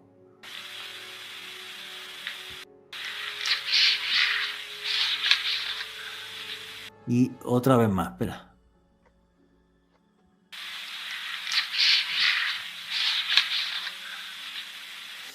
Para mí es una voz femenina clarísima. Arrastrada. Pero clarísima, arrastrada. Sí. De una mujer joven, diría yo, esto es subjetivo, que está susurrando en un tono de terror, de miedo, Total, de desasosiego. A mí, vamos, es que la situación donde estuvo, el contexto donde estuvo grabado, como lo hicimos, mi madre en trance, o sea, estábamos como si estuviésemos rodando una película de terror, vamos. O sea, sí. yo se veía las luces entrando muy poquita por algún sitio, totalmente oscuro, no había ese día viento, estaba todo en silencio total. Y cuando hacemos eso y cuando grabamos, o sea, vemos las psicofonías, se nos pusieron los pelos de punta como picos pardos a todo el mundo. Da muy mal rollo, muy mal rollo. José Luis Hermida, maestro, ¿qué opina de esta psicofonía y de esta experiencia de Miguel? Esa es la cuestión de todas las psicofonías. Esta se oye bien, le hemos captado bien. Perfectamente. Y además tiene ese nivel, como tú decías, de arrastrado, donde las vocales no se pronuncian bien. Había que ver los decibelios en que está, pero es mucha la información que tenemos de que allí se han grabado muchas psicofonías. Y no es de extrañar, si se graba en algún sitio, tiene que ser en sitios de este tipo. Hospitales, clínicas, cuarteles, colegios y además lo que contaba él hace un momento, allí había habido una muerte trágica de una mujer joven. O sea, que le cortan la cabeza y tan trágica. O sea, fíjate. Qué bestialidad. Alejandro, me gustaría saber tu opinión. Vale. Pues para mí coincide la cadencia de la voz con la descripción de esta víctima, de esta mujer que perdió la cabeza. Es bastante tétrica, es una de las psicofonías más tétricas que yo he escuchado y créanme que aquí con Juan hemos escuchado bastantes, pero esta es bastante, sobre todo ese mi mundo. Cuando dice ese mundo es súper tétrico, Miguel. Eso es dejado ahí, ¿verdad? Es muy, además, tiene el efecto de la psicofonía, que se escucha ese ruido, ¿sabes? Sí. Y después, ese dejadé. como que no quiere ya, como si le Arrastrado. costara, Como es que arrastrado. la fuente no tiene energía para concretar las vocales, no tiene cuerdas vocales y no tiene energía para concretar la frase en otro tono. O sea, ese arrastrado es uno de las señales que indica que, evidentemente, si hay una Súper psicofonía, auténtica. en la Súper psicofonía, auténtica. No, el toque macabro ese. Qué pena, ven a mi mundo. Es como si estuviera llamando al infierno. Queda un mal rollo que no te puedes imaginar. Entonces, no sé, para mí es un fenómeno de impregnación tremendo. Y luego, ¿qué son las voces en la psicofonía? Si es realmente la voz de un espíritu que te está llamando y que vayas a su mundo, es un espíritu burlón, es un demonio que te quiere dar miedo, no lo sé. No tengo ni idea qué es. No lo sé. No lo sé.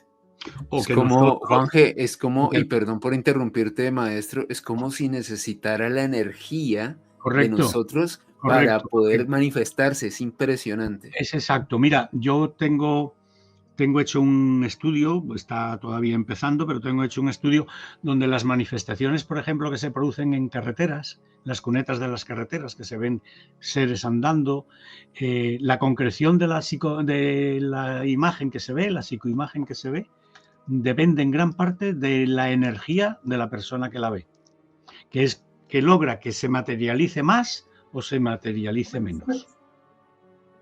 Es impresionante.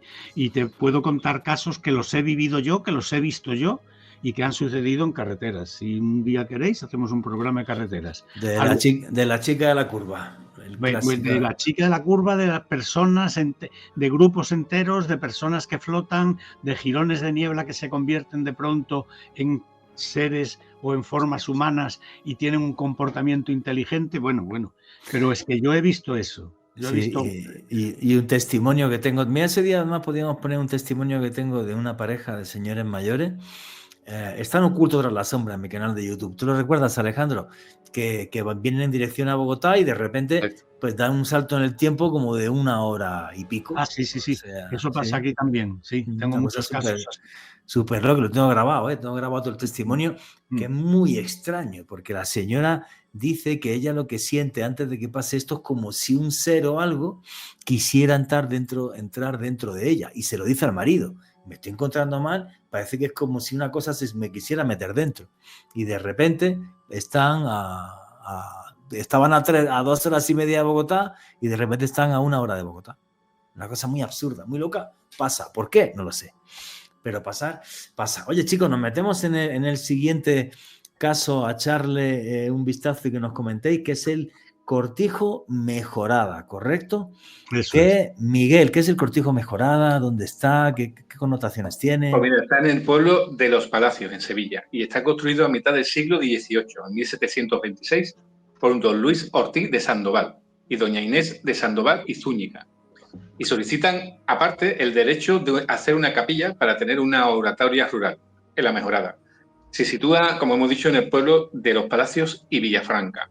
Es un cortijo que en su tiempo fue bastante chulo, bastante bonito, pero ahora está totalmente destruido, hecho polvo, tú sabes, por los actos vandálicos, porque la gente también va a investigar, no porque la gente que va a investigar hace nada, porque tenemos mucho cuidado todo el mundo, todo el mundo que va para allá tiene mucho respeto por las cosas que se está haciendo, porque evidentemente todos investigamos y tenemos mucho respeto a los sitios donde vamos.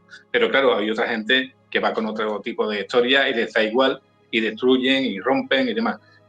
Este cortijo se le conoce como el cortijo también de los ahorcados, porque ahí se ha ahorcado, no sé si son 3 o 4 personas de momento. Y claro, ¿por qué van allí?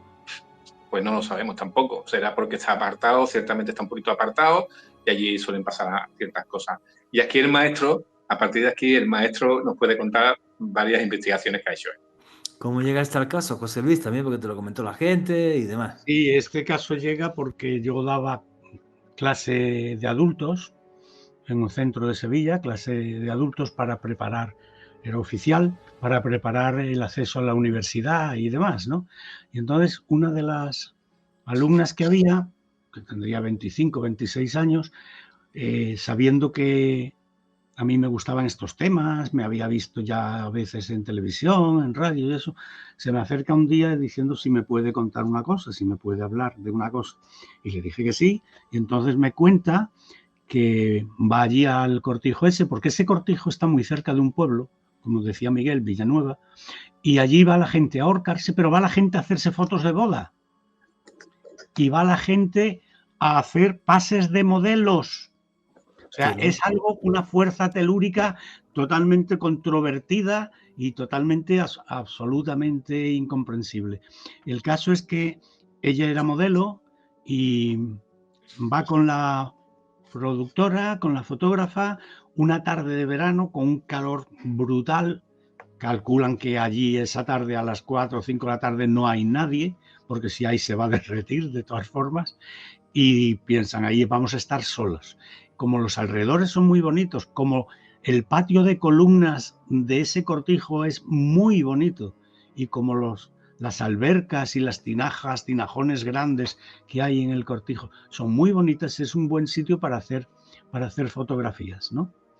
El caso es que ella va, comprueban que no hay nadie dentro, comprueban los alrededores, porque puedes dar la vuelta a la edificación en nada, en 2 o 3 minutos andando.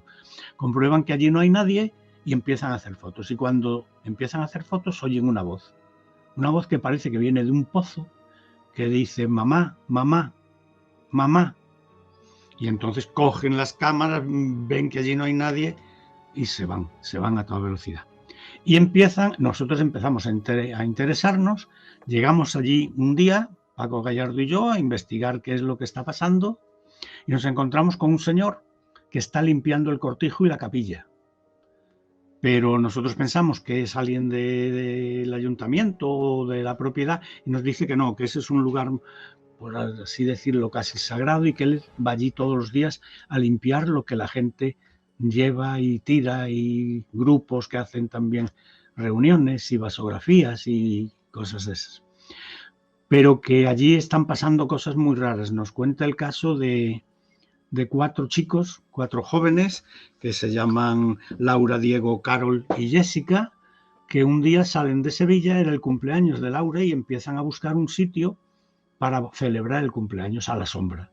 Y ven un lago, porque al lado del cortijo hay un lago, ven un lago y dicen, pues ahí podemos encontrar sombra y nos podemos hacer una barbacoa. Pero llegan al lago y se encuentran que no hay sombra y que hace un calor rabioso, y entonces dicen, mira, y hay unas ruinas de un cortijo, de unas casas, nos llegamos ahí, que ahí seguro que encontramos sombra. Efectivamente entran, y cuando unos cuantos están descargando lo que llevan en el coche para hacer la barbacoa, Laura ve como una sombra que atraviesa una pared. Resulta que esa pared lleva a un sitio, a una torre, donde se ahorcó uno de los últimos chicos que se fueron a ahorcar. Pero es que ella lo primero que piensa es que es Diego, que es su pareja en aquel momento, que ha pasado por allí, y ella cree que es él. Pero se da cuenta porque se pierde en un agujero, como digo, en una pared. De pronto ella se da cuenta que Diego está entrando con las bolsas.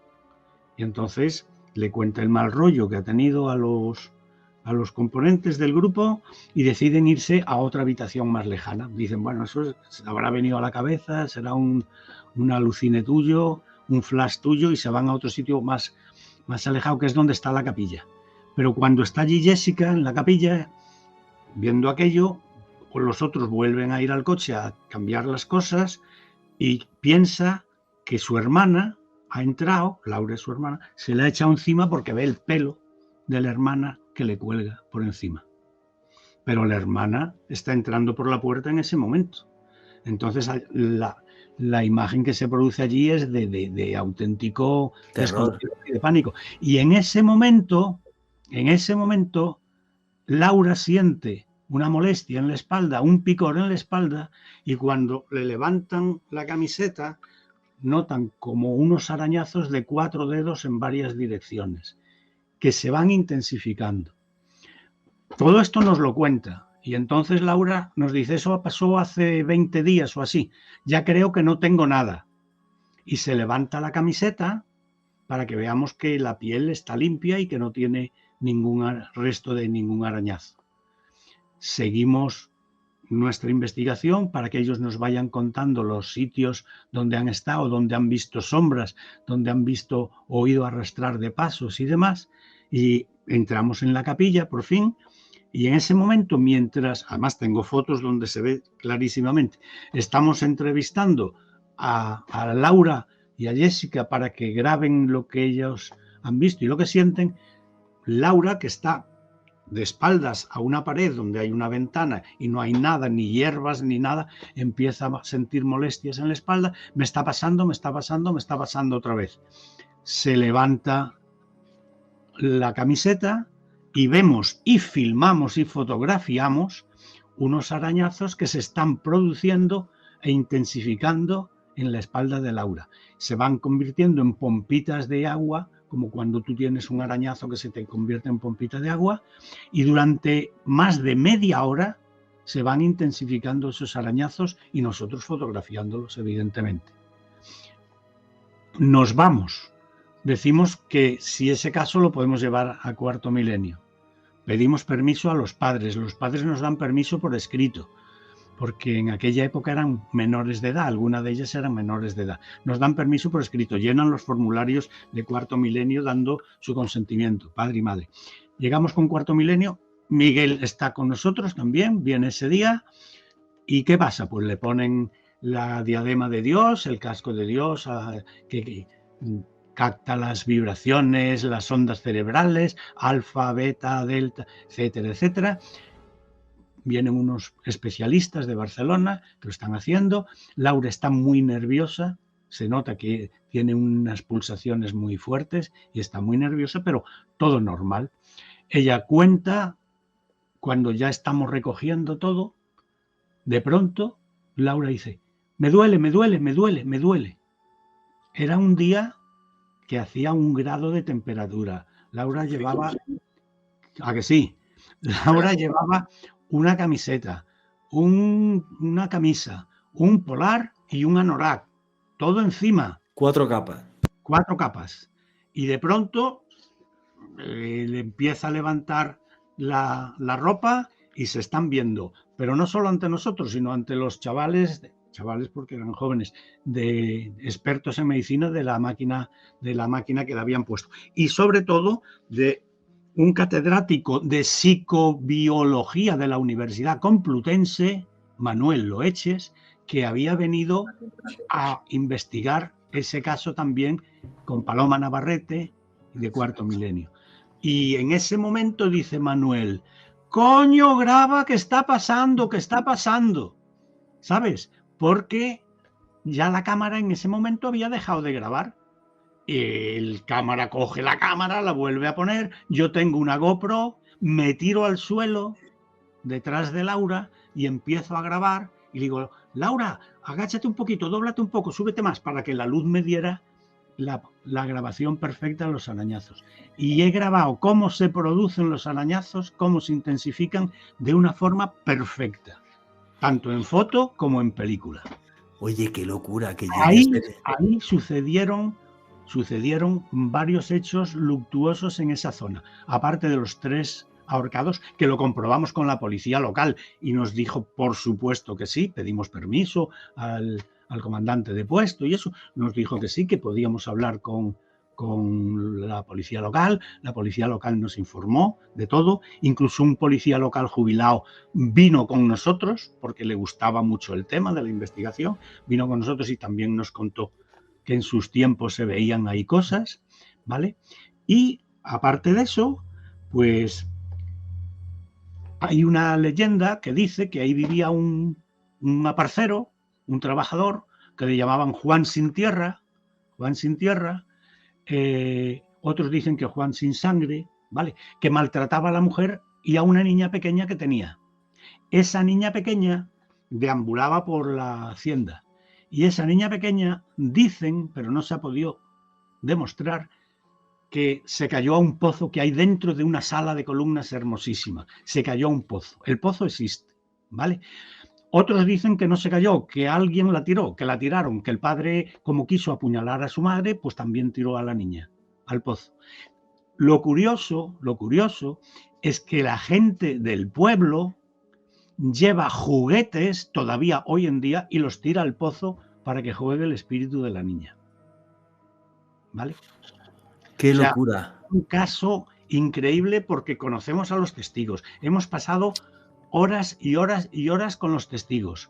Se han producido toda esta fenomenología. Paloma Navarrete llegó a averiguar hasta el nombre de uno de los que se habían suicidado, que no lo sabíamos ninguno de nosotros. ¿Vale? Navarrete, para la gente que está aquí, es una vidente española. Desgraciadamente. Falleció, ¿verdad? Paloma Navarrete, que tenía esa noche Ese don. un frío enorme, y que yo abrí mi coche, le puse la calefacción y se metió Paloma con Isa, me parece. Y contigo, y se pusieron en el coche mientras los demás estábamos allí. O sea, cosas alucinantes. Ahí se había visto también un grupo de chavales, habían visto una sombra con una capa verde como de un fraile con un farol.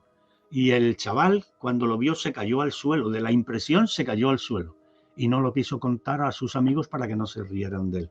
O sea, es un caso de una prueba alucinante. Es un caso brutal en el sentido, José Luis, de que es muy difícil encontrar fenómenos poltergeist que sean realmente agresivos, te pueden asustar, como la psicofonía que pusimos antes del caso que investigasteis también los dos, pero claro, que haya una agresión, que a alguien se le arañe la espalda. Estaba delante de Manuel Martín Loeches, que ha estado aquí en Noche de Misterio. Sí,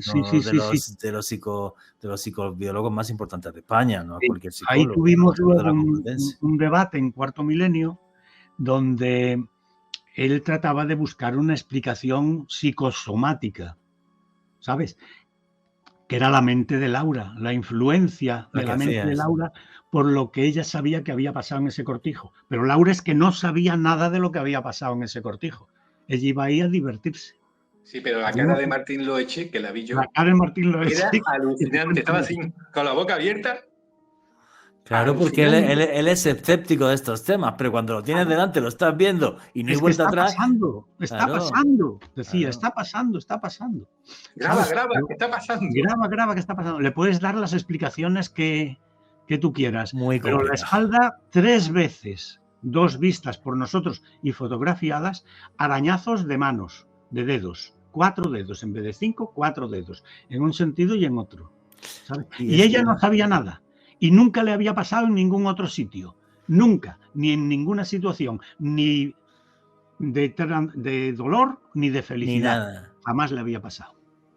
No, muy loco, son lugares que están muy impregnados, y no sé Miguel, que te cuente, porque él estuvo allí en primera línea también, no es solo el apasionamiento que yo siento por lo que has investigado. Totalmente. ¿Sabes? Así, vamos, yo fui allí porque me invitó el maestro, oye, mira, que vamos a hacer esto, vente conmigo. Y bueno, pues me acerqué porque él sabe que me gustaba en esos momentos mucho, que habíamos hecho ya cosas juntos y fuimos.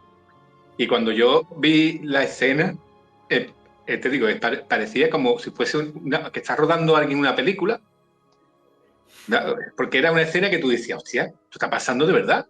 Sí, claro. Y yo te digo, vuelvo a decir, la cara de Martín Loeche, o sea, el reportaje era para la cara de Martín Loeche, era de totalmente asombro total. O sea, como alguien escéptico en ese tipo de cosas que estaba diciendo, no me lo puedo creer. ¿Qué está pasando? Y delante de mí, que no hay fraude. ¿eh? Exactamente, y además estaba detrás. Vamos, de hecho, salimos en el reportaje de Cuarto Milenio, sale la cara, nos sale así atrás y salgo yo y unos cuantos así, alucinando. Sí, porque además él mismo llegó a decir que ahí no podía haber nada que influyera en eso, que eso pasó dentro del interior de la ropa de esta mujer, pero que ahí ni nadie se acercó porque él estaba a 1 metro de ella. Sí. A 1 metro. Y Miguel a 1 metro, 1,5 metros también. Y estamos al lado. Por eso te digo que te cuente, Miguel, porque yo inmediatamente me tiré de rodillas detrás de Laura con la máquina, filmando, haciendo fotos. Digo, esto no se pierde porque esto es una de las cosas más cruciales y más importantes paranormales que me ha pasado y que probablemente vaya a vivir. Total. Y Miguel estaba como espectador de toda esa parafernalia que estábamos montando allí, claro. Amigos míos, ¿cómo me divierto cuando hago este tipo de programas con vosotros? Porque nos traéis la investigación de verdad, la investigación que se hace de campo. Este último caso, creo que me había comentado algo José Luis, pero ahora ha contado con todo lujo de detalle. la historia del Cortijo de la Mejorada. ¡Qué locura! O sea, qué locura que lleguen a suceder un tipo de agresión desde el más allá y que seáis testigos, ¿no? Y es que yo creo que en ese más allá hay luces y hay sombras, y no se nos puede olvidar. Estamos llegando al final del programa. José Luis Hermida, amigo, compañero, tu conclusión, tu cierre. Mi conclusión es que hay cosas que pasan una vez que se ha pasado por el tamiz de lo casual, de las alucinaciones, de las malas interpretaciones o incluso de las mentiras. Pero hay cosas que pasan delante de testigos totalmente cualificados, que se filman, que se fotografían y que quedan para la eternidad. Que ahora tendríamos que ponernos de acuerdo cuál es la causa. ¿Laura es capaz de captar esas energías y las somatiza? Bien, pero entonces quiere decir que la mente humana tiene una capacidad que en ese momento se está manifestando que es alucinante. Yo me descubro ante eso. Que son energías remanentes que quedan y que en un momento dado actúan de esa manera porque hay allí una misoginia latente por toda la historia que ha pasado. También, que son roces dimensionales, también, lo que vosotros queráis. Yo he visto el caso, Miguel lo ha visto, lo hemos filmado, lo hemos documentado, hemos seguido años y años en relación con los testigos, nos han seguido contando siempre lo mismo, y es que el problema no es lo que nos cuentan, sino que lo hemos visto nosotros y lo hemos filmado. No solo nosotros, sino las cámaras de Cuarto Milenio, que tuvieron la suerte de estar en el momento oportuno, en el lugar oportuno, con las personas indicadas. Eso, señores, es historia de la parapsicología, ya, por encima de cualquier cosa. José Luis Hermida, muchísimas gracias, amigo, maestro, hermano, y que además tienes un programa de radio, por si alguien quiere escuchar tu podcast, en Radio Tomares, ¿no? ¿Cómo se llamaba tu programa? Que tú me has invitado un par de veces, y Alejandro también. Sí. ¿Cómo se llama tu programa? Está en Radio Tomares, que es un pueblecito aquí al lado de Sevilla, se llama El Portal del Misterio, y trata todos estos temas. No hace competencia, pero porque es un programa... Es que yo no creo en la competencia, igual que voy a decir el programa La Barca de Caronte de Miguel Rodríguez, yo creo en los hermanos y en mis amigos, y todos tenéis podcast y me parece maravilloso. Nosotros no creo en la competencia. Ese es un programa que se emite al aire, y luego aparte hay una web del programa donde se puede buscar en cualquier momento cualquier tipo de programa. Con poner Radio Tomares se tienen todos los programas grabados. Tú has participado, Alex ha participado, espero que no sea la última vez, nos sentimos muy honrados con vosotros, se os quiere, y Miguel también ha participado, por supuesto. Alejandro Bernal. Juanje, siempre es un privilegio compartir con los maestros Miguel Rodríguez, José Luis Hermida, este tipo de casos, investigaciones en los lugares, una de las psicofonías más tétricas que he escuchado en mi vida, y todo este relato que nos han compartido realmente fue excepcional. Y a mí me pueden seguir en redes sociales, en Instagram, en @alebernalpress con $S. Y yo solo deciros que sí existe otra realidad, que sí existen otros mundos, pero que están en este, que se pueden manifestar en torno a nosotros. No sé por qué forma, de qué método, con qué manera, pero el caso es que de vez en cuando se diluyen los límites de esta realidad para abrirnos portales a otras que son tremendamente inquietantes. Y nunca olvidéis que vivimos en un mundo mágico porque está repleto de misterio.